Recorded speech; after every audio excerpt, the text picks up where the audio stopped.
Cookery சேனலை பார்த்து யார் வேணாலும் சமையல் பண்ணலாம். ஆனா சுவையான சமையல் பண்றது எப்படி? நான் இதயம் நல்லெண்ணெயில சமையல் பண்றேன். ஆஹா ஓஹோன்னு பாராட்டுறாங்க. நீங்களும் இதயம் நல்லெண்ணெயில சமையல் பண்ணுங்க, பாராட்ட வாங்குங்க. தினம் தோறும் வாங்குவே இதயம் இதயம். சாணக்யா இன்டர்நேஷனல் அகாடமி உங்களுக்குள் இருக்கும் தலைவரை வெளிக்கொண்டு வரும் பியூர் பாலிடிக்ஸ் பயிற்சி பட்டறை. நேரடி மற்றும் இணைய வழி. கான்டாக்ட் 7338824242. இந்த வத்தலக்குண்டு பகுதி, அதாவது வத்தலக்குண்டுன்னு இப்போ சொல்கிறோம். ஒரு காலத்தில் வெத்தலையெல்லாம் நிறைய விளைஞ்சதுனால வெத்தலைக்குண்டு தான் இப்போ வத்தலக்குண்டாக மாறி இருக்கு. எப்படி வெத்தலைக்குண்டு வத்தலக்குண்டாக மாறிடுச்சுன்னா, ஒரு காலத்தில் கொடைக்கானல், இங்கேருந்து போகிற கொடைக்கானல் வந்து எவ்வளோ அழகாக இருந்துச்சு. ஆனால் இப்போ பழைய கொடைக்கானல் இல்லை, இப்போ அதுவும் மாறி போச்சு. அங்கே போகக்கூடிய ரோடு சரியில்லை. அங்கே பார்த்தீங்கன்னா லேக்கில் பார்த்தீங்கன்னா எல்லாமே குப்பை கூலங்களாக இருக்குது. ஆனால் இந்த ஆட்சிக்கு வரும்போது தேர்தல் அறிக்கையில் நிறைய விஷயங்களை சொன்னாங்க.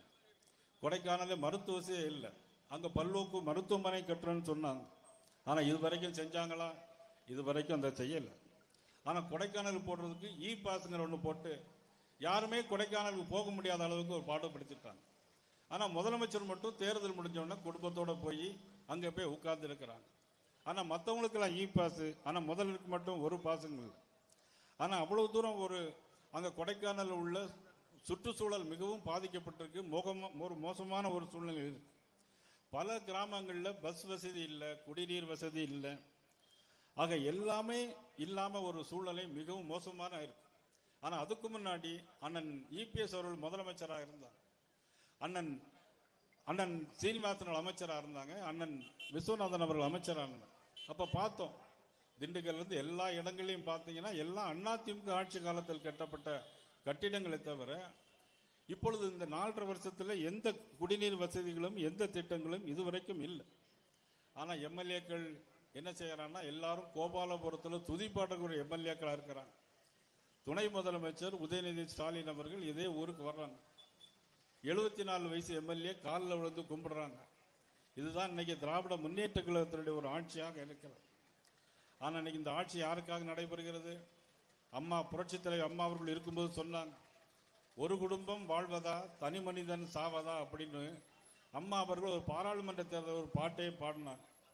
புரட்சித் தலைவர் எம்ஜிஆர் ஒரு படத்தில் பாடின மாதிரி, மக்கள் நலம் மக்கள் நலம் என்றே சொல்லுவார், தம் மக்கள் நலம் ஒன்றே தான் மனதில் கொள்ளுவார் என்று புரட்சித்தில் எம்ஜிஆருடைய பாடலுக்கு, அந்த பாடலுக்கு பொருத்தமாக தான் இன்னைக்கு திமுக ஆட்சியை இருந்திருக்கிறது.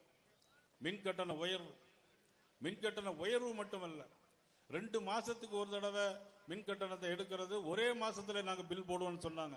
இதுவரைக்கும் செஞ்சாங்களா? இதுவரைக்கும் செய்யல. சொத்து வரியை 200 மடங்கு கூட்டி இருக்கிறாங்க. பால் விலை அதை விட அதிகமாக கூட்டி இருக்கிறாங்க. பள்ளிக்கூடத்தில் பிள்ளைகளை சேர்க்க முடியல, ஏழை பாளைகளுக்கு பள்ளிக்கூடத்தில் பிள்ளைகளை சேர்க்க முடியல. ஆனால் இன்னைக்கு கேரளா மாநிலத்தில் கம்யூனிஸ்ட் கட்சி என்ன பண்ணுறாங்கன்னா, பிஎம்ஸ்ரீ திட்டத்தில் இன்னைக்கு அவங்க கையெழுத்து போட்டிருக்கிறாங்க. ஆனால் இன்னைக்கு நம்மளுடைய முதலமைச்சர் பிஎம்ஸ்ரீ திட்டத்தில் கையெழுத்து போட மாட்டேங்கிறாங்க. அந்த பிஎம்ஸ்ரீ திட்டம் எப்படின்னா, பள்ளிக்கூடங்களில் எல்லாத்துக்கும் லேப்டாப் மாதிரி எல்லாமே கம்ப்யூட்டரைஸ், எல்லாமே நவீன முறையில் பாடம் சொல்லிக் கொடுப்பாங்க, ஃபீஸ் கிடையாது. ஆனால் இன்னைக்கு யாரும் படிக்கக்கூடாது அப்படிங்கிறதுக்காக நம்முடைய முதலமைச்சர் பிஎம்ஸ்ரீ திட்டத்தில் கையெழுத்து போட மறுக்கிறார். கேந்திர வித்யாலயா ஸ்கூலுக்கு வரல. ஆனால் ஏழைகள் இன்னைக்கு அரசாங்க பள்ளிக்கூடத்தில் போய் படிக்க முடியல. அரசாங்க பள்ளிக்கூடத்தெல்லாம் க்ளோஸ் பண்ணிட்டு இருக்கிறாங்க. அரசாங்க பள்ளிக்கூடத்தில் க்ளோஸ் பண்ணுறது மட்டுமல்ல, அரசாங்க பள்ளிக்கூடத்திலே லீவ் விட்டுட்டு இவங்க அங்கே உள்ளூர் அமைச்சருடைய திட்டங்களை இன்னைக்கு தீட்டிட்டு இருக்கிறாங்க. இதே மாதிரி தான் இன்னைக்கு நிறைய, இன்னைக்கு நம்ம திண்டுக்கல் மாவட்டத்தில் ரெட்டியார் சத்திரத்தில் ஒரு கலைக்கல்லூரி கொண்டு வருவோம்னு சொன்னாங்க. 4.5 வருஷம் ஆச்சு. இதுவரைக்கும் எந்த ஒரு கலைக்கல்லூரி கொண்டு வரல. இதுவரைக்கும் எந்த ஒரு திட்டங்களும் இன்னைக்கு இதுவரைக்கும் தரல. ஆனால் இன்னைக்கு நல்லாட்சின்னு சொல்றாங்க. எங்க நல்லாட்சி நடக்கிறது? எல்லாமே ஊழல் மிகுந்த ஆட்சியாக தான் நடக்குது. 3 முறை முதலமைச்சர் குஜராத் மாநிலத்தில் மாண்புமிகு பாரத பிரதமர் அவர்கள். இன்றைக்கு 3வது பிரதமர், இன்னைக்கு பிரைம் மினிஸ்டர், 3வது முறையாக இந்திய நாட்டினுடைய பிரைம் மினிஸ்டர் அண்ணன் சீனிவாசன் அவர்கள் சொன்னார்கள், உலகம் முழுவதும் போனாலும் சரி, எங்கு போனாலும் சரி, ஒரு காலத்தில் நம்மெல்லாம் வெளிநாட்டு போனோம்னா நம்ம பாஸ்போர்ட்டை காணிச்சாலே என்ன சொல்லுவாங்க தெரியுமா? ஓ இந்தியாவா அப்படின்னு கேட்பான், ஏளனமா கேட்பான். இப்போ வெளிநாடு போகும்போது நம்ம பாஸ்போர்ட்டை காட்டினா ஓ மோடியா அப்படின்னு கேட்குறான். முதல்ல இந்தியாவா நீ ஏளனமா பேசுறவன் இன்னைக்கு மோடியான்னு கேட்கிறான். அந்த அளவுக்கு இந்தியாவுடைய பெருமையை உலகெங்கும் பறைசாற்றிய மாபெரும் தலைவர் பாரத பிரதமர் நரேந்திர மோடி அவர்கள் தலைமையிலே தான் இன்றைக்கு அண்ணன் இபிஎஸ் அவர்களும் அண்ணா திராவிட முன்னேற்ற கழகம் ரெண்டு இயற்கையான கூட்டணி, இயல்பான கூட்டணி, ஒற்றுமையான கூட்டணி, வெல்கக்கூடிய கூட்டணி. இந்த கூட்டணியை பார்த்து கேட்கிறார்கள், நீங்க பாரதிய ஜனதா கட்சியோட கூட்டணி சேர்ந்துட்டீங்களா? வேற யார் உங்க கூட கூட்டணி சேர முடியும்? நீங்க வச்சிருக்க கூட்டணி கட்சி தலைவர்கள் எல்லாம் இன்னைக்கு என்ன பண்ணிட்டு இருக்கிறாங்க? மதிப்புக்குரிய திருமாவளவன் அவர்கள் கோர்ட்டுக்கு போறாரு. கோர்ட்டுக்கு போகும்போது ஒருத்தர் டிவி ஸ்விட்ல இருந்து ஒருத்தர் இடிச்சிட்டார். இடிச்ச உடனே அவர் சொல்றாரு, எல்லாத்தையும் பிடிச்சு அடிக்கிறாங்க. பார் கவுன்சில் உள்ள போறப்பறம் அடிக்கிறாங்க. எது திமுக கூட்டணி கட்சியினுடைய தலைவர்கள் உள்ள போய் அடிச்சுட்டு தலைவர் சொல்றாரு, எல்லாரும் நினைச்சு பார்த்தாங்க எங்க பையங்க தெரியாம அடிச்சிட்டான் அப்படின்னு சொல்லுவாங்க நினைச்சா, இவர் என்ன சொல்றாருன்னா, என்ன லேசா தானே ரெண்டு தட்டு தட்டினாங்க, நல்ல அடிக்கல அப்படிங்கிறார். இப்படிப்பட்ட தலைவர்களோட தான் திமுக கூட்டணி கட்சி வச்சிருக்கு. இவ்வளவு மோசமான முறையில் அந்த ஆட்சி போயிட்டு, சட்டம் ஒழுங்கு சந்திச்சிருக்கு.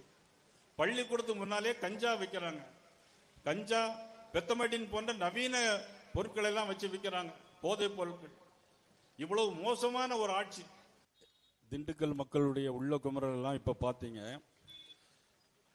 திராவிட முன்னேற்ற கழக அரசு 2021ஆம் ஆண்டு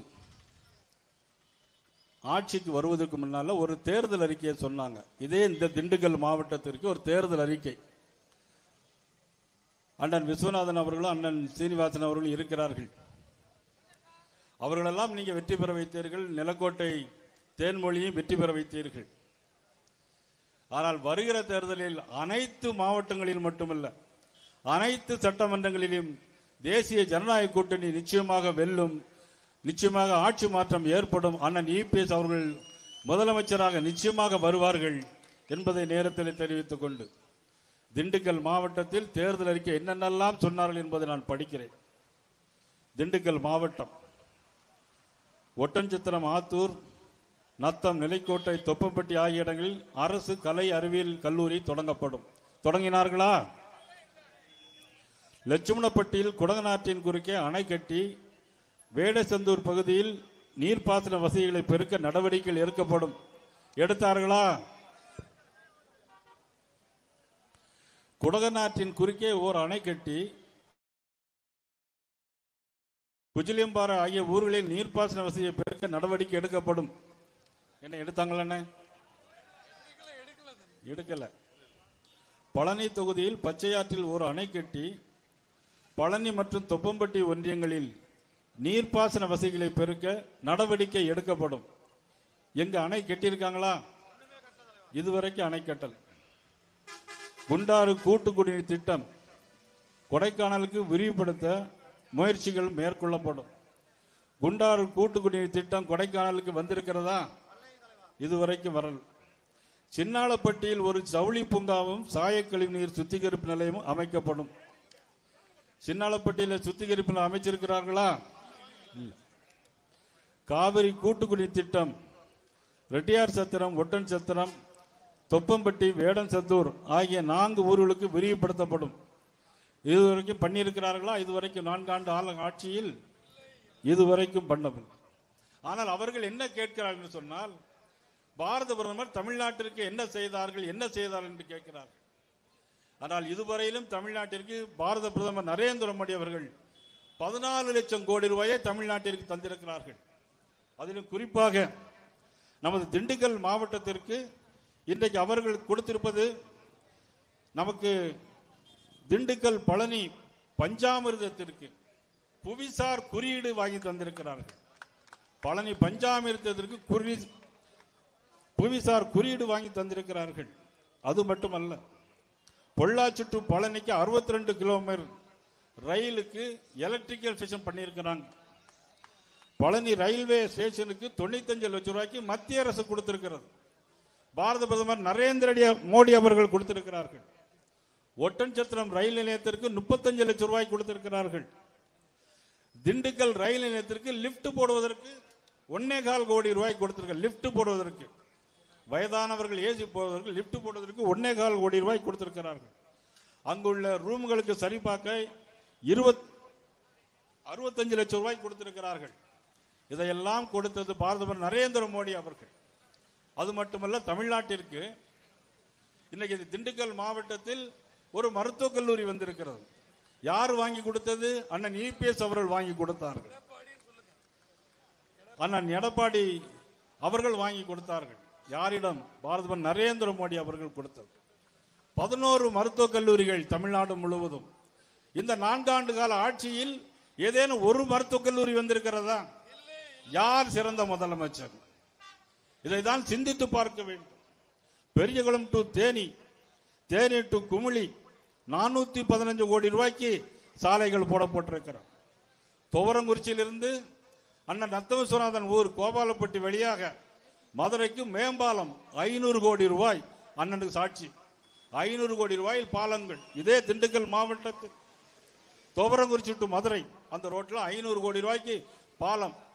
இன்னைக்கு உண்மையிலே நான் இன்னைக்கு எல்லாம் வரும்போது ரொம்ப காலதாமதமாக வந்தேன். 6 மணிக்கு வாரேன்னு சொல்லிட்டு 7 மணிக்கு தான் வந்தோம்.